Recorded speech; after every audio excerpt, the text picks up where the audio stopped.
Brother Ahmed. Assalamu alaikum. Assalamu alaikum, Brother Ahmed. Wa alaikum Assalamu assalam. alaikum warahmatullah. Rahmatullah. First, may Allah reward you all. Great show, very calm also. So, Brother Subboor, I just wanted to suggest something.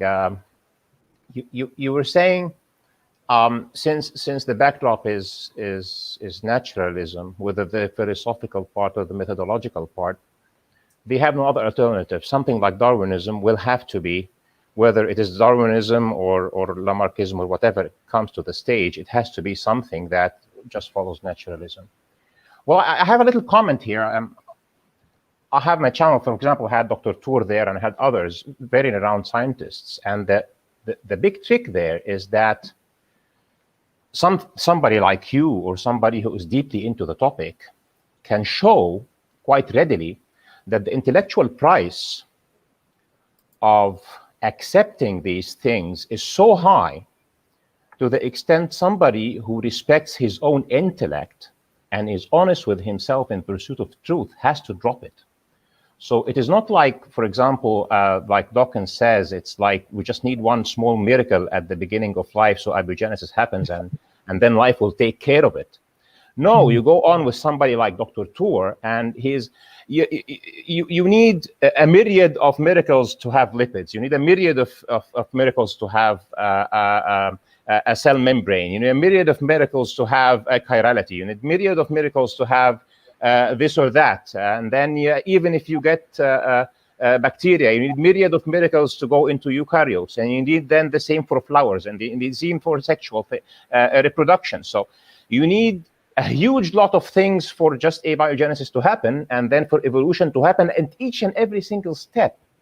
And even when somebody would go and throw at, for example, somebody threw at me the ERV argument, and I told him, ERV or not, we don't have enough offsprings. For example, we don't have enough primate offsprings, so that whatever you want to say, we don't have enough offsprings so that mutation can do anything, really.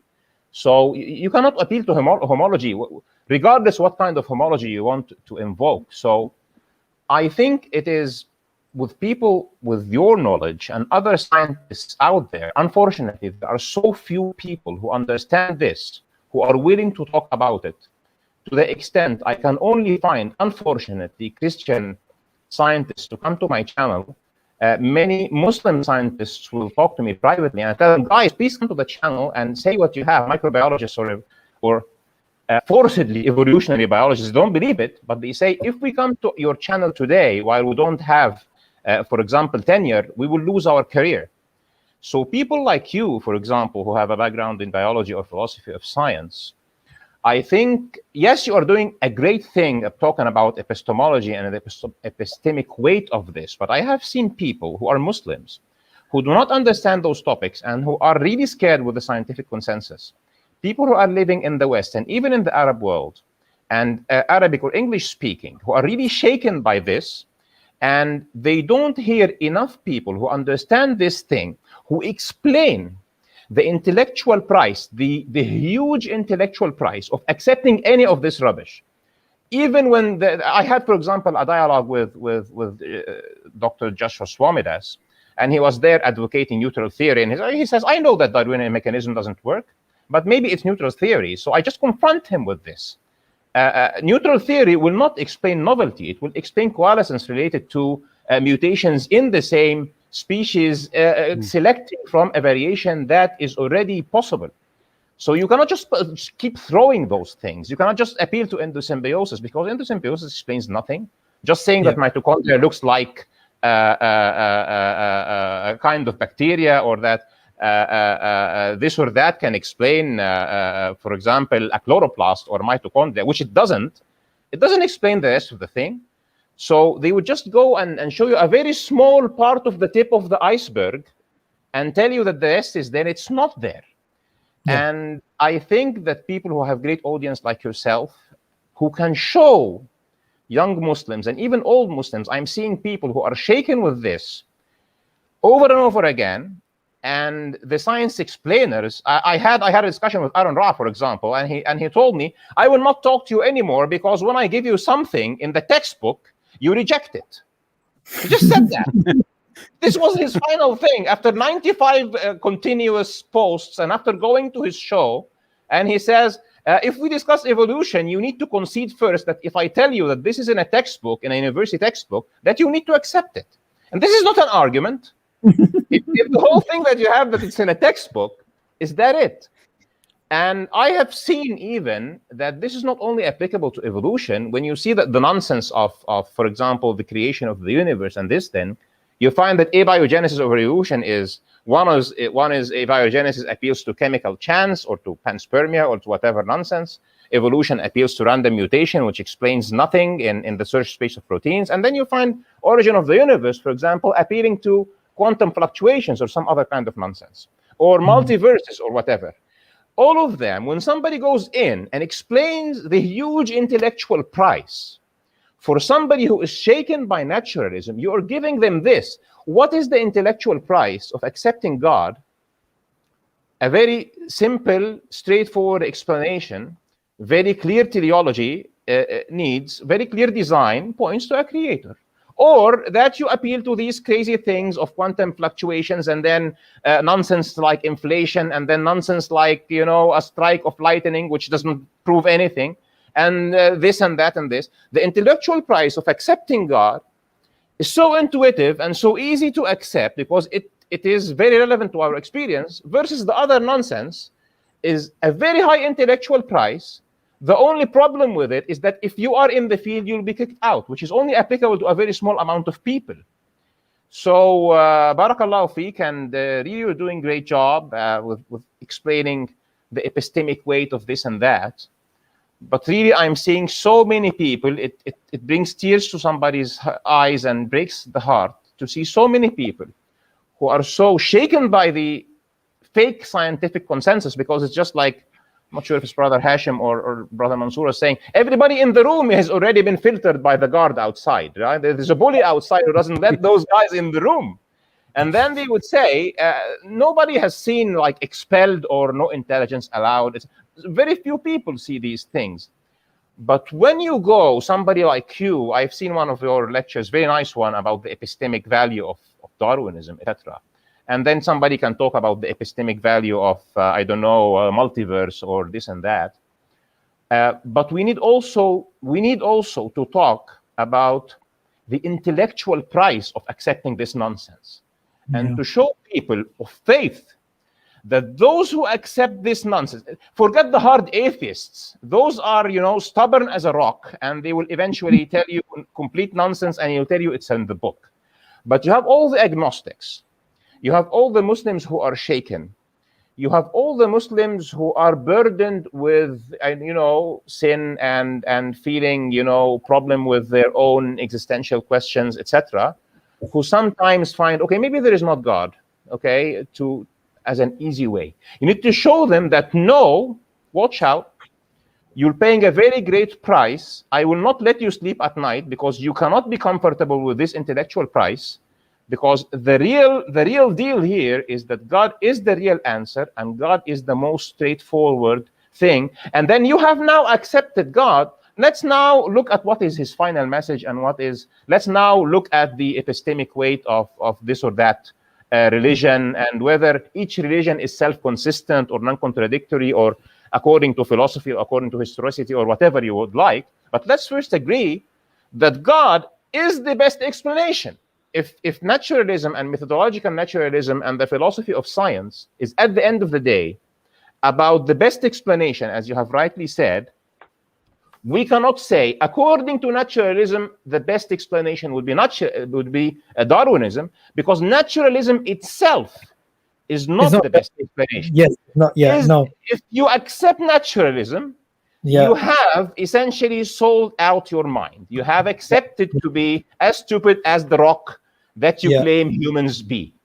And I'm not sure what's your comment on that. No, I 100% agree. And in fact, I'm going to steal that line, which is naturalism may be the best explanation because we've got no choice, but it's not the best explanation of reality.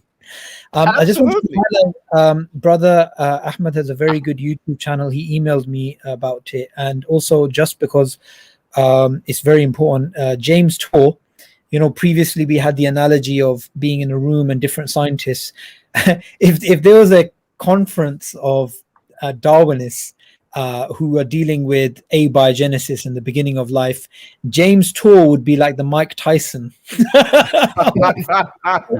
Yeah. I was really happy to see that you had him on your channel.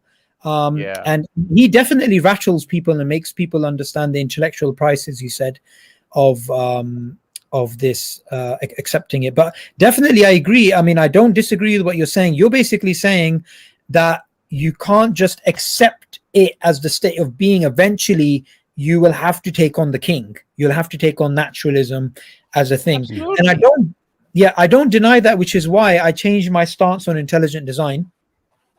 And I do believe the work that you're doing, there's a lot of value in that. And I ask brothers and sisters to check out the channel as well. And bringing on James Tour is a huge achievement. Actually, it shows a lot of credibility to the channel. But yeah, I don't disagree with what you're saying. I actually agree with it. I just didn't articulate it that well. Thank you very much for that. And I'll tell you one more thing I'd like to take your opinion on is that, they're always appealing to the scientific consensus, right?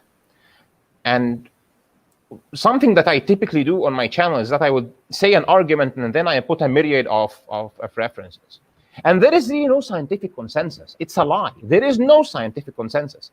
There is a scientific consensus that naturalism is the solution, let's say. But when you look into the papers, it's complete nonsense. Once I was reading a paper and it says, okay,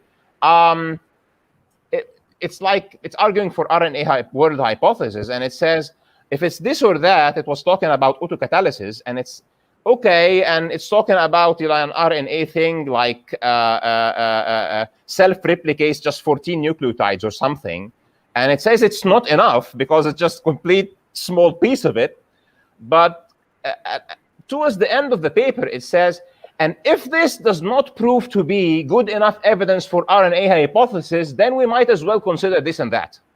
It is that much biased. I did actually a literature review episode, and one of the science explainers who typically would go in debates with me, he just, well, in the live chat there, he was saying, maybe it's not that the paper is so biased, maybe that you do not understand it. And the paper is just on the screen. And so even the scientific consensus that they're talking about, it is like what you've said. There is a body that is dead.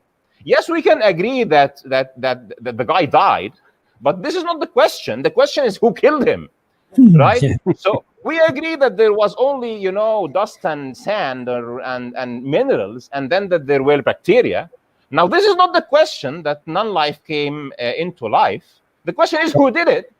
And yes, there are two alternatives. It is either your panspermia or a strike of thunder or, all this nonsense, or an intelligent designer. And just exactly as somebody has just said, if it's aliens, they are willing to accept it. And it proves nothing because they have just only moved the goalposts. Because who created the aliens? We know that the age of the universe is finite. And if the aliens have created life 4 billion years ago, that leaves not so much time left in the age of the universe. What, have they been living in a planet revolving around one of the first stars that have been gone supernova long ago? Where are they now? And why don't we see them? And there is the Fermi paradox and the other stuff. So even the allegations of the aliens make no sense. So people like you, with all your depth of knowledge, I really implore you to show the people, number one, the intellectual price, number two, the falsehood of what they appeal to. There is no scientific consensus, except that naturalism did it, that chance did it at the end of the day, that stupid accidents did it. Amazing, unbelievable, uncountable number of repetitive accidents that can make no sense.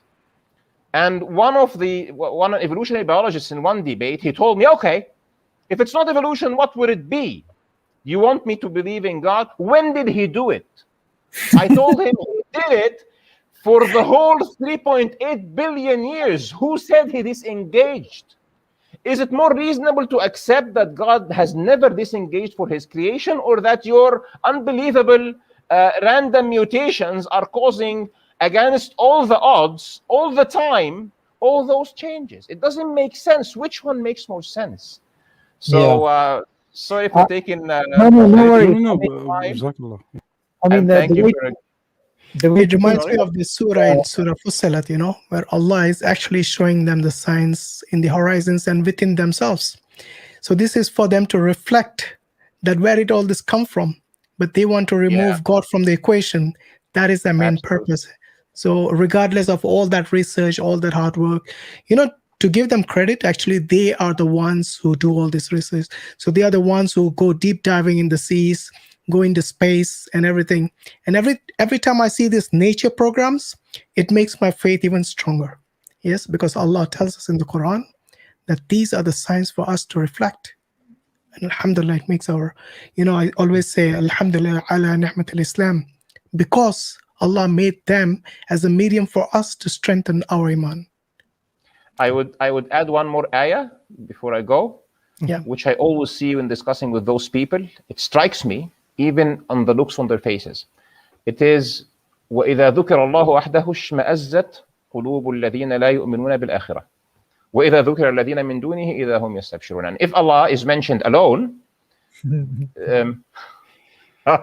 their faces were tearing, they're disgusted. They see it in their faces, And if others are mentioned, like aliens, right? they're cheerful. This is what they're doing. I like the way you use that. Yeah. So thank you, guys. It's interesting then, Barakallah fi, Brother Ahmed, just to point out then, as we are now not just catching small fish, we're actually looking at the big elephant in the room. So the reasons why scientists, like even Stephen Hawking, when he's coming up with his theories, and at the end of the day, he finds that it has to be God at the end of the equation. So he thinks his equation is wrong. So he has to go and reformulate again and redo it all over again. So there seems to be an ideological drive from the very outset within this kind of paradigm that they have. Even though all the evidence leads towards God, a creator, it cannot be the case. So they have to find out other ways to come away from this.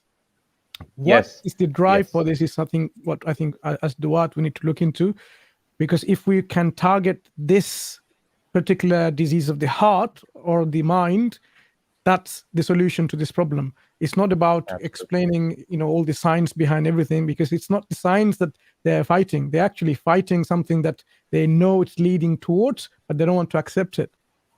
Yeah. Yes, and when you corner them, they have to pay the intellectual price, and I am sure they reflect inside themselves. It is only the pride and prejudice that's stopping them. But I tell you, when you go in a debate with those guys and show their audience the intellectual price, be sure that their audience will be shaken. Even if they pretend they are not shaken, their audience will be shaken, and they'll go back and do the homework. And God bless you guys, and Allah be with you. And this is a great show. So, and maybe Subboor, you'll come to my channel one day. I would really welcome you there. I'll mostly get back to you. Sorry. I need there's loads of people I need to get back to. I'll definitely get back. Man. Don't worry, you're welcome to come on our show anytime, Brother Ahmed. Please do come again, inshallah. Thank you very much. Enjoyed Thank you for that. Thank you, brothers. Thank you very much. Thank you. We can put the link to his channel as well. Maybe the one admins can put the link to his channel. His channel is fantastic. We did already. Yeah, thank you.